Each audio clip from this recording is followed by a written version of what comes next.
का पर में आता है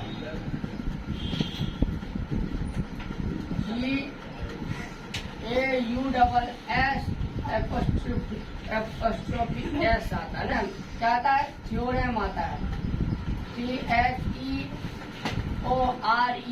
थ्योरम थ्योरम, ठीक है। एपोस्ट्रोफी S इसको क्या पढ़ते हैं?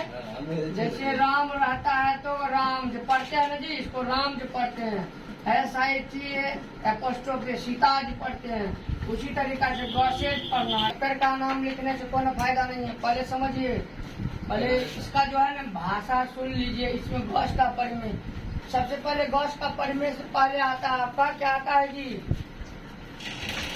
इलेक्ट्रिक फ्लक्स आता है ना जी। इलेक्ट्रिक क्या आता है? फ्लक्स आता है। इलेक्ट्रिक फ्लक्स है क्या, बताइए कोई विद्यार्थी। विद्युत से गुजरने वाले कोई बल रखे विद्युत फ्लक्स है। ठीक, अच्छी बात है। देखिए, विद्युत क्षेत्र से गुजरने वाली, यहाँ देख लीजिए, विद्युत क्षेत्र से गुजरने वाली कुल बल रेखा की संख्याओं क्या कहते हैं? विद्युत फ्लक्स कहते हैं। विद्युत फ्लक्स को हम क्या चीज द्वारा डिनोट करते हैं? फाई द्वारा, ठीक है। फाई बराबर देखिए क्या होता है? EDA कोस थीटा भी होता है ना जी, EA भी होता है नहीं होता है जी। और उसके बाद क्या आता है? EDA भी आता है। 0 डिग्री पे जब ज्ञात करेंगे जी, कहीं अगर लागू करना, अगर थीटा का वैल्यू दिया हुआ है, थीटा का वैल्यू दिया हुआ है, थीटा तब लागू करेंगे, नहीं दिया हुआ है इसे तब लागू कर देंगे, ठीक है। डायरेक्ट E गुना 1 लागू कर सकते हैं।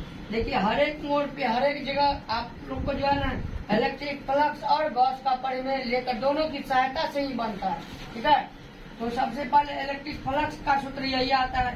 अगर मान के चलिए दूसरा, अगर कोई पूछ लेगा क्या दूसरा परिभाषा बोलिए, वो याद नहीं, सपोज मान लीजिए नहीं याद रहेगा, तब क्या बोलिएगा? देखिए, विद्युत क्षेत्र की तीव्रता और क्षेत्रफल के अदिश गुणनफल को, क्या है? क्षेत्रफल के अदिश गुणनफल को, विद्युत क्षेत्र की तीव्रता और क्षेत्रफल के अदिश गुणनफल को क्या कहते हैं? इलेक्ट्रिक फ्लक्स या विद्युत फ्लक्स कहते हैं। इसके बाद सूत्र तो यही आता है। कौन सी राशि है ये? तो यहाँ विद्युत क्षेत्र की तीव्रता और क्षेत्रफल के अदिश क्या है? विद्युत फ्लक्स क्या है? अदिश राशि, ठीक है। इसका विमीय सूत्र क्या होता है? विद्युत फ्लक्स का इसका विमीय सूत्र क्या होता है पता है? क्या होता है जी? ML के पावर 3 T पे पावर -3 A पे पावर -1 होता है जी। विद्युत फ्लक्स का मात्रक क्या आता है? न्यूटन मीटर स्क्वायर प्रति कूलम होता है। या दूसरा क्या होता है? वोल्ट गुना मीटर भी होता है। वोल्ट गुना मीटर, अगर याद कीजिएगा तो ज्ञात कर सकते हैं, आ जाएगा आपका। ये दोनों सूत्र के आधार पे भी ज्ञात करके बताए हैं, नहीं बताए हैं? बताए हैं। अगर ज्ञात कीजिएगा न्यूटन मीटर स्क्वायर प्रति कूलम, न्यूटन क्या है? बल का लागू कीजिए। बल का क्या आता है? देखिए, अभी एक छोटी करके दिखाते हैं। बल का क्या आता है? ML T के पावर -2 आता है। उसके बाद गुना मीटर स्क्वायर है तो L स्क्वायर कर दीजिए। कूलम का क्या होता है? कूलम किसके बराबर? कूलम किसका मात्रा का? आवेश का। आवेश का 1 ही आता है। दोनों को तुलना कर लीजिए बाबू, क्या आता है इसमें? ML, यहाँ देखिए 2 1 3, यहाँ एक तो यहाँ है 2 1 3 आ जाएगा, प्लस में ऊपर करेंगे माइनस। क्या जी अलग है? क्या अलग है?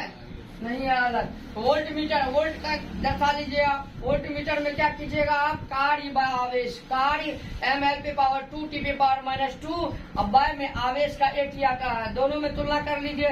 तुलना करने के बाद आपका वोल्ट का आ गया, फिर उसमें L से गुना कर दीजिए। L से गुना करने के बाद आपका क्या आ जाएगा? जितना है इतना आ जाएगा, ठीक है। इस टाइप से ज्ञात करने के लिए सीख लीजिए। ये नहीं कि 4 गो में भगवान का नाम ले लेते हैं, 4 गो में सही मार दीजिए, ऐसा नहीं, ऐसा टिक नहीं मारना है। सीख लीजिएगा, अच्छा रहेगा। सही जितना बनाइएगा कॉन्फिडेंस के साथ बनाइएगा, क्या कि मेरा ये जो इतना ऑब्जेक्टिव मेरा कॉन्फिडेंस के साथ सही है। ये ना कि 4 गो में एगो, वहाँ जो है ना एगो टिक मारने में बहुत विद्यार्थी की गलती हो जाता है, ठीक है। थोड़ा दिमाग लगा के बनाना है। हो गया? तो विद्युत फ्लक्स कितने बातों पर निर्भर करती है? कितने बातों पर निर्भर करती है? विद्युत फ्लक्स 2 बातों पर निर्भर करती है। पहला क्या आता है? विद्युत क्षेत्र की तीव्रता पर। जितना अधिक तीव्रता होगा फ्लक्स का मान उतना ही अधिक होती है। हो गया ना जी? उसके बाद विद्युत फ्लक्स क्षेत्रफल पर निर्भर करता है। जितना अधिक क्षेत्रफल होगा फ्लक्स का मान उतना ही अधिक होगा। हो गया ना जी? यही आता है। तब उसके बाद आता है गॉस का परिमेय। गॉस का परिमेय पूछेगा कोई, गॉस का परिमेय क्या है? तब क्या बताइएगा? घाट के प्रमेय के अनुसार किसी बंद परिपथ से गुजरने वाले, किसी बंद परिपथ से गुजरने वाले कुल बल विद्युत रेखा फलक्स का मान, विद्युत फलक्स का मान उस पृष्ठ पर आवेश मौजूद रहता है। पृष्ठ पर क्या रहता है? आवेश मौजूद रहता है। उस पृष्ठ पर उपस्थित आवेश का क्या होता है जी? आवेश का 1/ε0 गुना होता है। किसी बंद परिपथ से गुजरने वाले विद्युत फ्लक्स का मान, देखिए यहाँ वेक्टर ही दर्शा सकते हैं। यहाँ क्या गॉस की नियम यही है कि यहाँ क्या दर्शाया, डीए भी लिख सकते हैं। किसी गॉस का प्रमेय के अनुसार किसी बंद परिपथ से गुजरने वाले विद्युत फ्लक्स का मान या कुल मान उस पृष्ठ पर उपस्थित आवेश का 1/ε0 गुना होता है। कैसे लिखते हैं? तो आवेश गुना 1/ε0 गुना होता है तो Q/ε0 हो गया। फाइ बराबर यही सूत्र आता है। अब ये सूत्र कैसे आता है वो भी देखना है, पहले समझिए। सिंपल तरीका से आप लोग को बताते हैं। फिगर तो यही है नहीं जी, फिगर में क्या दर्शा, सबसे पहले देखिए ध्यान से, यहाँ बोल यही लिखना है। यहाँ लिखिएगा क्या, देखिए सबसे पहले माना कि ये क्या है, पहले समझिए क्या है, क्या है जी? क्या लिखिए? माना कि आर त्रिज्या का एक गोला है, माना कि आर त्रिज्या का एक गोला है जिस पर प्लस क्यू आवेश, कौन सा आवेश? प्लस क्यू आवेश समान रूप से फैलाया गया, ठीक है। जिस पर प्लस क्यू आवेश समान रूप से फैलाया गया, जिस पर हमें क्या ज्ञात करना है? क्या ज्ञात करना है? गॉस का प्रमेय ज्ञात करना है। फ्लक्स से ही बना है वो। तो यहाँ लिखिएगा फाइ बराबर क्या है? इलेक्ट्रिक फ्लक्स की परिभाषा से, इलेक्ट्रिक फ्लक्स की परिभाषा क्या आता है? Phi equal to E/dA cos theta आता है ना जी, आता है ना। अब यहाँ सबसे पहले देख लीजिए, इसका दोनों का क्या करना है? टेकिंग बोथ साइड, क्या होता है?